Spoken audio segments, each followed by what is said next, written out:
बिस्मिल्लाहिर्रहमानिर्रहीम। इय्याका नअबुदु व इय्याका नस्तईन। मुल्तान, ये मैं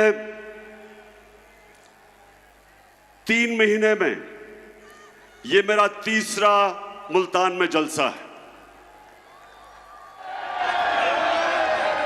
और मुझे हैरत होती है कि जब भी मैं आता हूं मुल्तान में, माशाअल्लाह आपका जज्बा, आपका जुनून, आपका शऊर हर बारी मुझे, जब मुल्तान की ये मैं बेदारी देखता हूं तो मैं आपके जज्बे को, जुनून को सलाम करता हूं।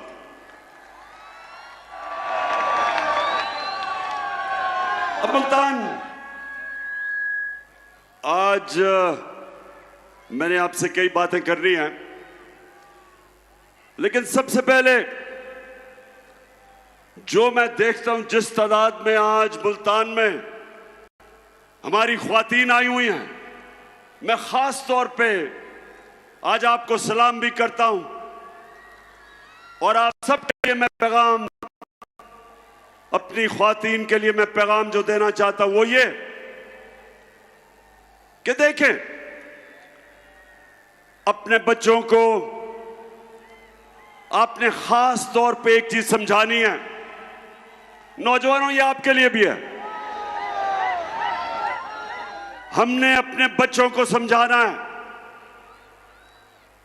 कि कोई मुल्क अजमत पे नहीं जा सकता, तरक्की नहीं कर सकता, उस मुल्क की दुनिया में इज्जत नहीं हो सकती जब तक वो मुल्क अपना मुकाम नहीं समझता, जब तक वो मुल्क एक चीज अपने ज़हन में नहीं डालता कि अल्लाह ने हमें पर दिए, अल्लाह ने हमें पर दिए हैं, हम अशरफुल मखलूकात हैं, सबसे अजीम अल्लाह की मखलूक। कोई जरूरत नहीं है कि हम जमीन के ऊपर चूंटियों की तरह रींगे। जो मैं आपको पैगाम देना चाहता हूं वो ये कि हम सब में अल्लाह ने सलाहियत दी है, हम सब में अल्लाह ने वो ताकत दी है कि हम बड़े बड़े काम कर सकते हैं, हम अपने मुल्क को उठा सकते हैं, हम इसको वो मुल्क बना सकते हैं जो इलामा इकबाल की ख्वाब थी, एक मिसाली इस्लामी रियासत जो दुनिया के अंदर मिसाल बने कि असल में इस्लाम क्या है। तो मैं अब अपनी बहनों, आप सबको और अपने नौजवानों, खास तौर पे आपको, मैं जो आपको पैगाम देना चाहता हूं वो ये कि अल्लाह आपको एक बड़ा इंसान बनाता है। हम अपनी कमजोरियों की वजह से एक छोटा सा इंसान बन जाते हैं। मैं जब क्रिकेट खेलता था, मेरे से बहुत ज्यादा सलाहियत रखने वाले खिलाड़ी थे, मेरे से ज्यादा टैलेंटेड थे, लेकिन उनकी ख्वाब बड़ी नहीं थी, सोचते नहीं थे बड़ा। जब थोड़ा सा कामयाबी होती थी मुतमईन हो जाते थे या पैसे के पीछे लग जाते थे। ये मेरे पाकिस्तानियों एक चीज रखना, ये मेरे कभी लफ्ज ना भूलना, पैसे को इस्तेमाल करना सीखो, पैसे से कभी इस्तेमाल ना होना।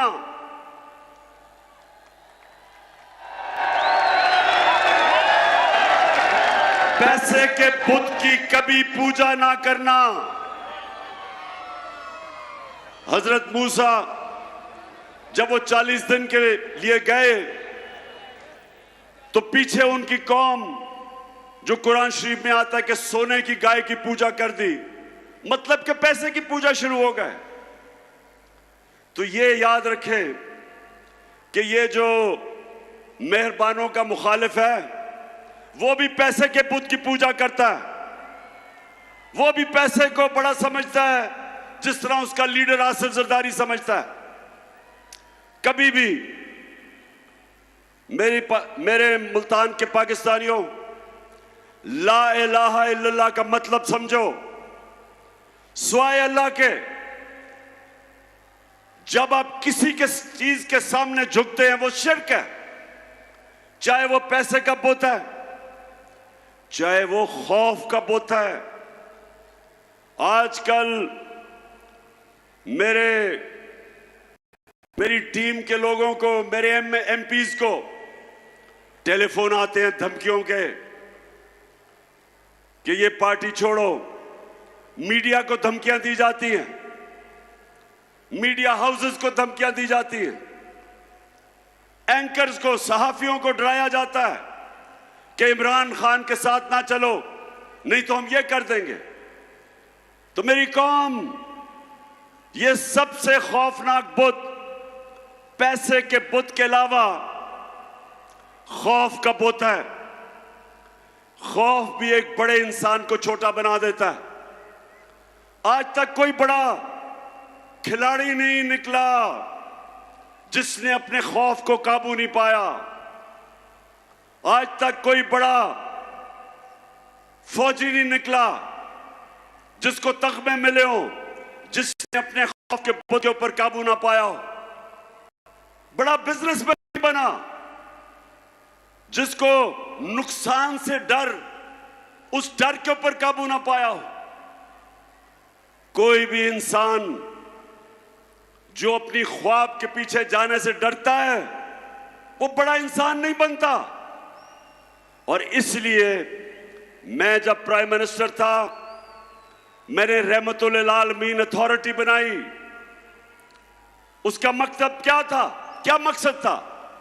उसका मकसद यह था कि मेरे बच्चों को, इस मुल्क के नौजवानों को पता चले कि आज से तकरीबन 1500 साल पहले जब मेरे नबी सल्लल्लाहु अलैहि वसल्लम ने दुनिया की तारीख का सबसे बड़ा इनकलाब लेके आए थे, वो कैसे उन लोगों को जिनकी कोई हैसियत नहीं थी, कैसे उन्होंने उनको दुनिया की इमामत करवा दी। ये तारीख का हिस्सा है कि वो अरब जो मदीना में, मक्का में बसते थे, उनके दोनों तरफ दुनिया की उस वक्त की अजीम सुपर पावर्स थी, इनकी हैसियत ही कोई नहीं थी। और मेरे नबी सल्लल्लाहु अलैहि वसल्लम ने मदीना की रियासत में उनको ऐसा तब्दील किया, उनको छोटे से लोगों को बड़े इंसान बना दिया, उनके खौफ खत्म कर दिए। जो अल्लाह के सिवा जिन बुतों की वो पूजा करते थे, बुत खत्म कर दिए। वो लोग परवाज करते करते कई 100 साल तक उन्होंने दुनिया की इमामत की, दुनिया के अजीम तरीन कौम बन गए। इसलिए अल्लाह हमें हुक्म देता है कि नबी सल्लल्लाहु अलैहि वसल्लम के रास्ते पे चलो। इसलिए नहीं कि आप अल्लाह को फायदा पहुंचाते, इसलिए कि जब आप नबी के रास्ते पे चलते हैं, आप एक छोटा सा आदमी बड़ा इंसान बन जाता है, इंसानों को पर लग जाते हैं। तो मेरी सबसे बड़ी कोशिश है कि मेरी अपनी कौम को किसी तरह अपने नबी की सुन्नत पे चलाऊं, ताकि मेरी कौम भी एक अजीम कौम बने। और वो बननी थी जो इलामा इकबाल की ख्वाब थी, और जो मेरे लीडर कायद आजम ने जिसकी जदोजहद की थी, वो एक अजीम कौम थी। वो बननी थी, दुनिया के अंदर मिसाल हमने बनना था। उस रास्ते पे हमें वापस जाना है, और उसके लिए मुल्तान हमें हकीकी आजादी की जदोजहद करनी है। हमने अपने मुल्क को आजाद करना है। ये जो बैरूनी मुल्क साजिश के तहत चोरों को ऊपर बैठाया, जो बैरून मुल्क के गुलाम हैं, जिनके पैसे मुल्क से बाहर पड़े, ये जरदारी और नवाज शरीफ 30 साल से मुल्क का पैसा चोरी करके बाहर ले गए। ये वो लोग हैं जिनके जरिए हमें रिमोट कंट्रोल किया जाता है। ये वो लोग हैं जो दूसरों के बैरूनी मुल्कों के हुक्म पे हमारे फैसले करते हैं।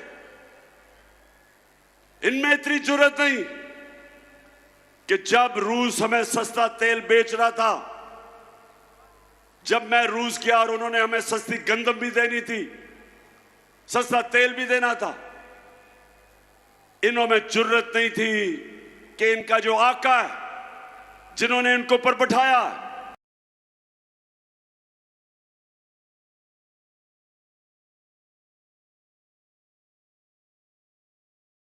महंगा तरीन तेल, डीजल, पेट्रोल और उसकी वजह से बिजली,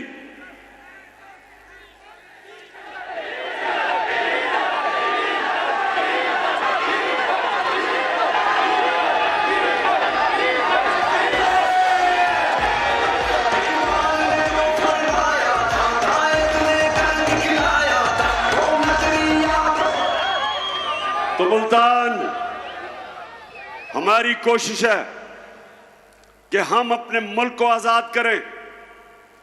सबसे पहले मुल्क के फैसले पाकिस्तान में हो।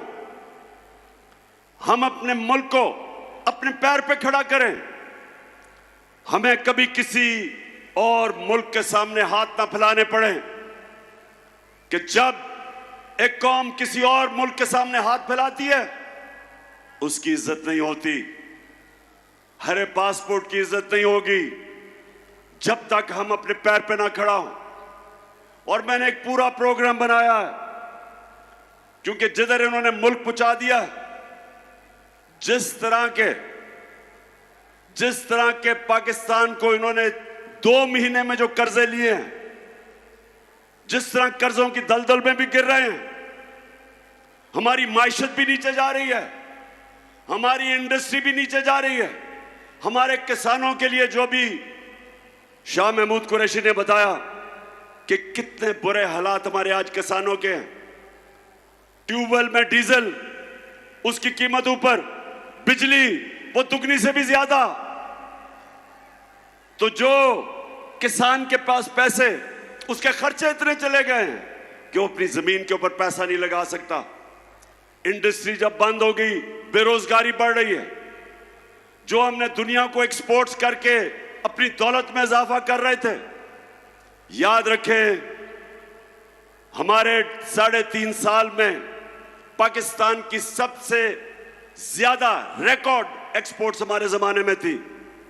सबसे ज्यादा बैरून मुल्क ने पैसा पाकिस्तान में हमारे जमाने में भेजा। सबसे ज्यादा टैक्स इकट्ठा किया हमने किया। हमारे जमाने में 4 जो बड़ी बड़ी फसलें थी, तारीखी उनकी पैदावार थी। किसान के पास तारीखी पैसा गया। किसान के पास जो उसकी आमदनी थी, कभी किसान को इतना पैसा नहीं मिला जो हमारे आखिरी 2 साल में मिला। और उसके अलावा हम हेल्थ कार्ड लेके आए कि इसके IMF के प्रोग्राम में होते हुए हमने अपने फैसला किया कि हर खानदान को 10 लाख रुपए की हेल्थ इंश्योरेंस किसी भी अस्पताल में जाके अपना इलाज करवा सकते थे। और ये एहसास प्रोग्राम, हेल्थ कार्ड, फिर कामयाब पाकिस्तान में सूद के बगैर कर्जे, निचले तबकों को हमने पूरा प्रोग्राम था कि घर बनाने के लिए सूद के बगैर कर्जे। और ये तब जबकि हम भी IMF के प्रोग्राम में थे। तो मैं आज ये कहना चाहता हूं कि वो जो मुल्क ऊपर जा रहा था, एक साजिश के तहत उन्होंने हमारी गवर्नमेंट गिराई। और जब से ये हुकूमत आई है, कीमतें आसमानों पे, माइशत जमीन पे। और मैं आज आपके पास इसलिए आया हूं कि एक तो हमने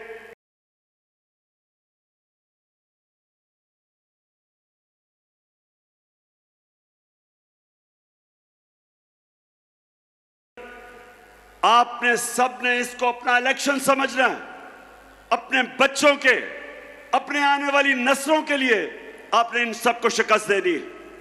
मुल्तान, आप तैयार हो? बताएं मुझे। अच्छा मुल्तान, मैं जरा आज आप सबको तफसील में तो बताना चाहता था कि सारा दिन मैंने आज अदालत में गुजारा है, लेकिन क्योंकि अभी केस चल रहा है इसलिए उस केस पे तो मैं बात नहीं करूंगा। लेकिन मैं अपने सारे पाकिस्तानियों को आज बताना चाहता हूं कि ये मेरा नजरिया है, ये मेरा ईमान है कि जब तक इस मुल्क में कानून की बालादस्ती यानी कि इंसाफ नहीं होगा, ये मुल्क तरक्की नहीं कर सकता। जब तक इस मुल्क में हमारी अदालतें आजाद और मजबूत नहीं होंगी, जब तक वो इंसाफ नहीं देंगी, पाकिस्तान छोड़े कोई मुल्क तरक्की नहीं कर सकता। सारी दुनिया में अपनी उम्र में फिरा हूं, सारी दुनिया तकरीबन देख ली मैंने। एक नतीजे पे मैं आया मुल्तान कि खुशहाल मुल्क और उस मुल्क जिधर गुर्बत होती है, सिर्फ एक फर्क होता है, खुशहाल मुल्कों के अंदर इंसाफ होता है और गरीब मुल्कों के अंदर जुल्म का निजाम होता है, जिसके मुतालिक हजरत अली रजी अल्लाह ताला ने कहा था कि कुफर का निजाम चल जाएगा, जुल्म का निजाम नहीं चल सकता, नाइंसाफी का निजाम नहीं चल सकता। हमारा सबसे बड़ा मसला कि ताकतवर के लिए एक कानून, कमजोर के लिए दूसरा। मैंने 26 साल पहले से अपनी कौम को उनकी तरबियत करने की कोशिश की इंसाफ के अंदर, क्योंकि मैंने बरतानिया में जो निजाम देखा उसकी सबसे बड़ी कामयाबी की वजह यह कि वहां इंसाफ कोई कानून के ऊपर नहीं, ताकतवर के लिए भी वो कानून, कमजोर के लिए भी वो। हमारा मुल्क का अलमिया क्या है? मुझे अभी भी मशवरे दिए जाते हैं कि इमरान खान तुम ऑपोजिशन को साथ मिला के चलो। जब मैं हुकूमत में था, अब कहते हैं कि हुकूमत असेंबली में चले जाओ, इनके साथ इकट्ठे बैठ के मामले तय करो। पाकिस्तानियों, मेरी एक बात सुन ले आप। मेरे नबी सल्लल्लाहु अलैहि वसल्लम ने जब फतह मक्का की तो उन्होंने सब काफिरों को माफ कर दिया, सबको माफ कर दिया। लेकिन जब उनके पास एक दरखास्त आई, उन्होंने कहा, उनके पास आई कि जी कुरैश की लड़की ने चोरी की है, कुरैश की लड़की है, उनको सिफारिश आई कि उसको माफ कर दो। आगे से उन्होंने जवाब दिया, जो सबसे रहमदिल इंसान, रहमतुल आलमीन, दुनिया के लिए रहमत बन के आए थे, उन्होंने कहा मुल्तान कि मेरी अगर बेटी भी चोरी करे उसको भी मैं नहीं छोड़ूंगा, उसको भी सजा मिलेगी। यानी कानून के ऊपर कोई नहीं, मेरी बेटी भी नहीं है। तो यहां जब से मैं 26 साल में पॉलिटिक्स आया हूं, ये दो खानदान जो 30 साल से मुल्क को लूट रहे हैं, 30 साल से बारियां ले रहे हैं, हमेशा मुझे यह कहा जाता है कि इमरान खान आप ये क्या सियासत, क्या इनसे मुफाहमत करें, इनसे बैठ के बात करें। मैं आज अपनी कौम को कहता हूं, मैं हर किसी के साथ बात करने के लिए तैयार हूं, हर किसी के साथ। किसी का नजरिया फर्क है, कोई मेरे खिलाफ नजरियाती तौर पे, हर किसी से मैं बात करने के लिए तैयार हूं, लेकिन चोरों से कभी बात करने के लिए नहीं तैयार। जिस वक्त एक माशरा चोरी को बुरा नहीं समझता, वो कौम अपनी कब्र खोद देती है। जब आप ये कहते हैं कि फलाने ने इतनी करप्शन की, और वो जब जाता है नैब की अदालत में तो उसके ऊपर फूल फेंकते हो। जब एक माशरा बुराई को बुरा नहीं समझता, अपनी तबाही का दरवाजा खोल देता है। इसलिए अल्लाह ने कुरान में हुक्म दिया, अमर बिल मारूफ, अच्छाई के साथ खड़े हो, बुराई के खिलाफ खड़े हो। हुक्म दिया कौम को हुक्म दिया है कि अगर तुमने अपनी बेहतरी का सोचना है तो बुराई के खिलाफ जहाद करो। कहीं कुरान में नहीं लिखा कि बदी के साथ मुफाहमत करो। और मैं अपनी ख्वातीन को भी ये कहना चाहता हूं कि अपने बच्चों को ये जो हुक्म है अल्लाह का, अमर बिल मारूफ, अच्छाई की तरबियत करें, अच्छाई और बुराई में फर्क बताएं। क्योंकि जो मगरिब में मैंने माशरे देखे हैं वो वाकई अमर बिल मारूफ पे चलते हैं। वो माशरे जिनको हम काफिर कहते हैं, वो माशरे अमर बिल मारूफ पे चलते हैं। और हम अपने आप को मुसलमान कहते हैं। और हम तमाशा क्या देखते हैं कि छोटे चोर जेलों में और बड़े बड़े डाकू, कोई वजीर आजम बन जाता है, कोई वजीर बन जाता है, कोई असेंबलियों में चला जाता है।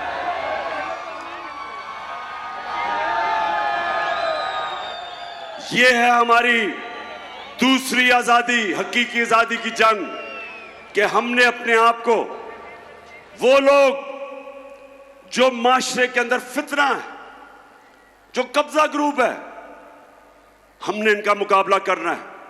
क्यों नहीं स्विट्जरलैंड में कब्जा ग्रुप, क्यों नहीं यूरोप में कब्जा ग्रुप? क्योंकि उनकी अदालतें ताकतवर को भी उसी तरह करती हैं जो कमजोर को करती। हर दुनिया का माशरा जो कामयाब है वह ताकतवर को कानून के नीचे लेके आते हैं। हमने एक मिनट, 26 साल पहले मैंने जब पॉलिटिक्स शुरू की थी इसी चीज के ऊपर कि पाकिस्तान में हमने इंसाफ की जंग लड़नी, और मेरा मुकाबला इन दो करप्ट खानदानों के साथ था जो समझते थे कि इंसाफ के ऊपर है। कभी भी, नौजवानों जरा मैं आपको टीवी पर दिखाऊंगा, यह कभी नहीं हुआ कि एक जमहूरियत के अंदर एक पॉलिटिकल पार्टी ने सुप्रीम कोर्ट के ऊपर डंडों से हमला किया। यह कभी नहीं हुआ कहीं। यह जरा भी देखें,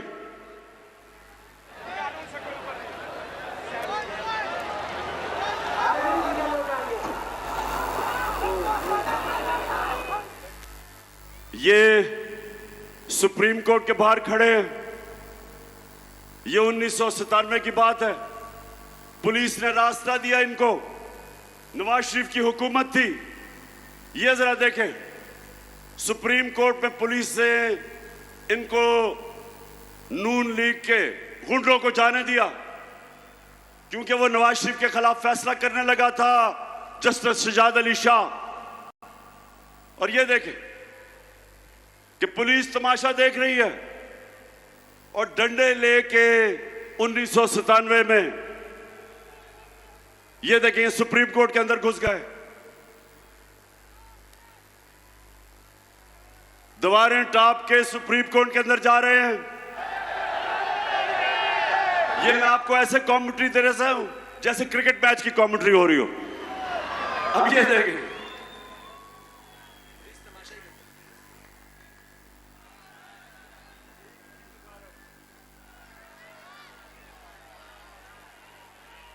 सुप्रीम कोर्ट के ऊपर चढ़ गए और पुलिस तमाशा देख रही है। ये सुने, अब मैं ये आपको क्यों दिखा रहा हूं, ये किसी जमहूरियत में नहीं होता।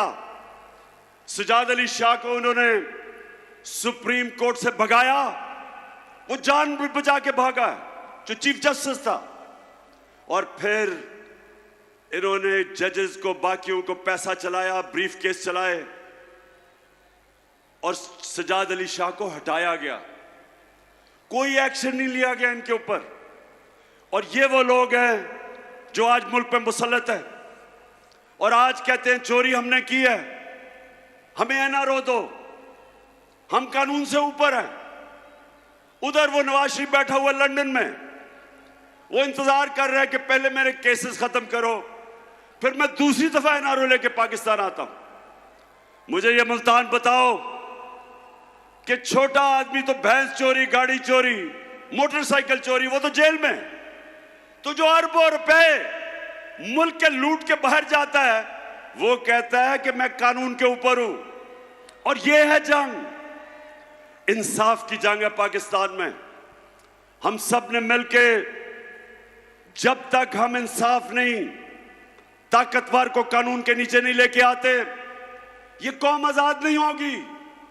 थानों में जुल्म होंगे, ताकतवर झूठे केस करवाएगा कमजोर पे, थानों में जुल्म, जमीनों पे कब्जे, हर जगह कमजोर आदमी पिसेगा। आज जो बैरून मुल्क पाकिस्तानी है, मुल्तान ये सुन लो, मेरे पाकिस्तानी भी सुन रहे होंगे, आज ये याद रखें कि जो दल दल में हमें इन्होंने फंसा दिया है 4 महीने में, इससे अब सिर्फ एक तरह हम निकलेंगे। बैरूनी मुल्क जिनसे हम इमदाद मांगते हैं वो अब नहीं देंगे, वो अगर देंगे भी तो वो हमारी आजादी छीनेंगे। इसलिए एक ही तरीका है, 1 करोड़ पाकिस्तानी बाहर बैठा है, ये हमारा सबसे बड़ा असास है। और इसको जिस दिन इनमें से 1 करोड़ में से 5 लाख ने भी पाकिस्तान में सरमायाकारी कर दी, अरबों डॉलर मुल्क में आ जाएगा। ये हैं जो लोग हमें आजाद करेंगे बैरूनी मुल्क के कर्जों से। लेकिन वो कभी नहीं आएंगे, वो कभी पाकिस्तान में सरमायाकारी नहीं करेंगे जब तक हमारा इंसाफ का निजाम ठीक नहीं होता, कॉन्ट्रैक्ट एनफोर्समेंट नहीं होती, जब तक उनको ये एतमाद ना हो कि जब वो सरमायाकारी करेंगे उनसे फ्रॉड नहीं होंगे। वो इसलिए दुबई चले जाते हैं, वो मलेशिया चले जाते हैं, लेकिन पाकिस्तान में सरमायाकारी नहीं करते। तो जो मेरा इंशाअल्लाह अल्लाह ने आगे बारी दी, तो मैं आज सबसे पहले अपने बैरून मुल्क पाकिस्तानियों के लिए आसानी पैदा करूंगा कि पाकिस्तान में सरमायाकारी करें, और उसके लिए अपना इंसाफ का निजाम इसको बेहतर करेंगे। और उसकी वजह से इंशाअल्लाह ये आप देखते रहेंगे कि बजाय किसी के सामने हाथ फैलाए हम पाकिस्तान को उठा देंगे, और इंशाअल्लाह वो मुल्क बनेगा जो इसको बनना चाहिए था 75 साल पहले। आखिर में मुल्तान, मुझे ये बताओ कि ये जो भाग गए हैं मैच खेलने से, ये जो भगौड़े हो गए हैं,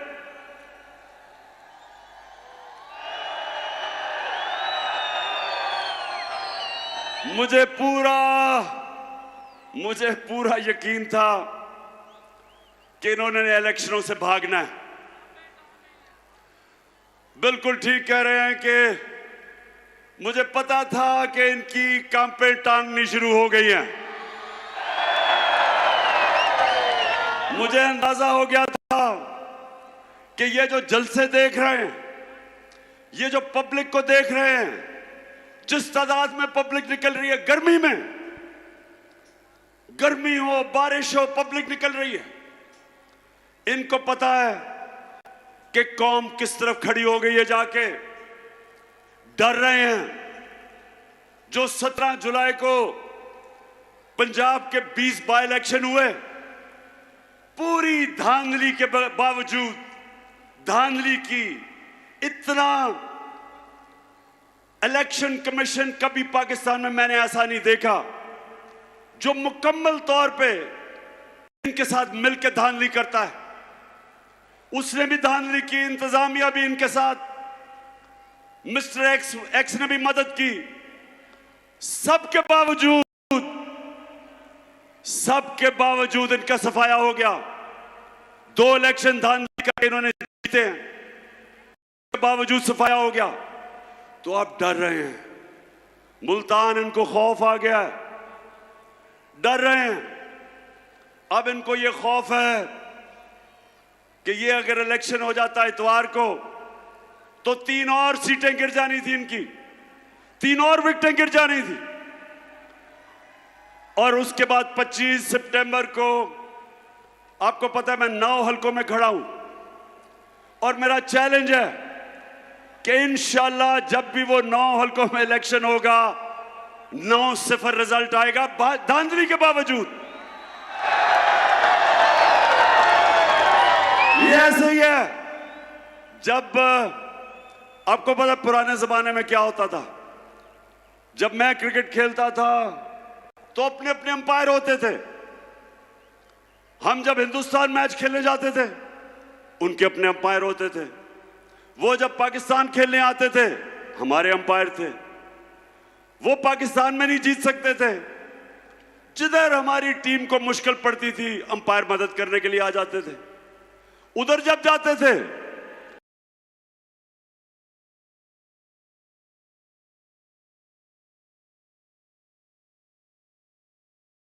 शाहिद कप्तान था,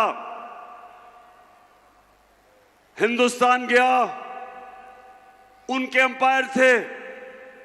उनके अंपायरों के बावजूद आपका कप्तान जीत के आया।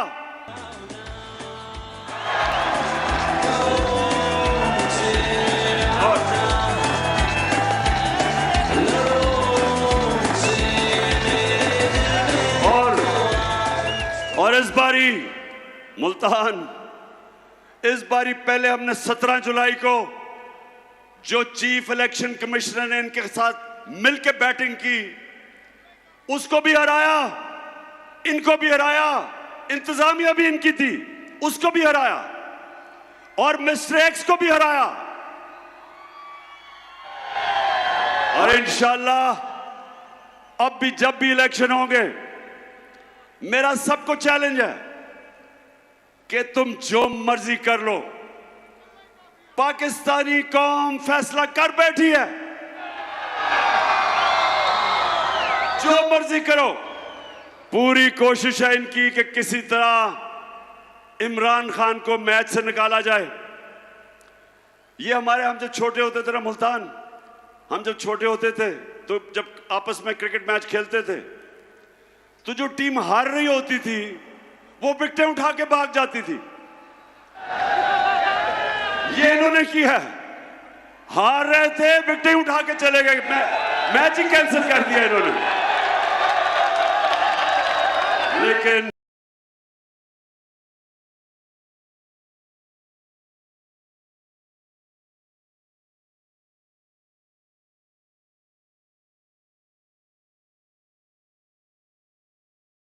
ये याद रखें, जिस कौम की औरतें बेदार हो जाएं, शऊर आ जाए, वो कौम को कोई गुलाम नहीं बना सकता। फिर से तू अड़ जा, फिर से तू डट जा, फिर से वो बल्ला घुमा।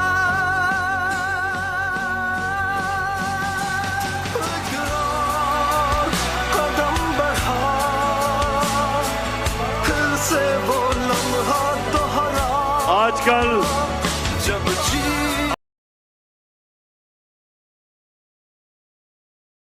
मुल्तान, आजकल हालात ऐसे हैं कि वालिद जनाब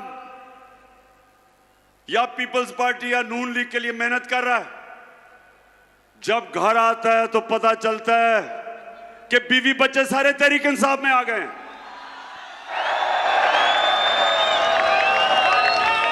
यानी कि ऐसे लग रहा है कि जैसे पुराने जमाने के अंदर जब मेरे नबी सल्लल्लाहु अलैहि वसल्लम ने तबलीग की और लोगों को इस्लाम की तरफ लेके आए और राय हक पे लेके आए, तो एक वक्त ऐसा था कि आदमी कहीं और होता था, घर में औरतें और नौजवान इस्लाम कबूल कर लेते थे। आज माशाअल्लाह कौम ऐसी बेदारी आई है और शऊर आया है कि वो ये दो जमातों को 30 साल से देख रही थी, और आज ऐसी बेदारी है कि जो भी आज कोशिश करें, औरतें, बच्चे, नौजवान, बल्कि बूढ़े भी आप फैसला कर बैठे हैं कि इन दो जमातों के साथ नहीं चलना, जिन्होंने सारी जिंदगी इनको सपोर्ट की थी। बस एक मिनट।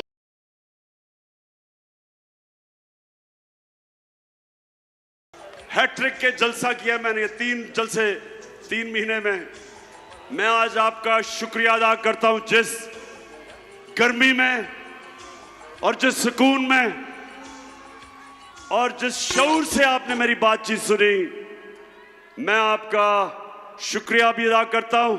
आएंगे मुल्तान, आपने मेरे से वादा करना है कि इनको ऐसा फेंटा लगाना है, ऐसी शिकस्त देनी है, ऐसी शिकस्त देनी है कि अगले इलेक्शन में आपने 2/3 अक्सरियत तहरीक इंसाफ को दिलवानी है, 2/3 अक्सरियत, ताकि हम इस मुल्क में वही हकीकी आजादी का इनकलाब ला सके। पाकिस्तान जिंदाबाद।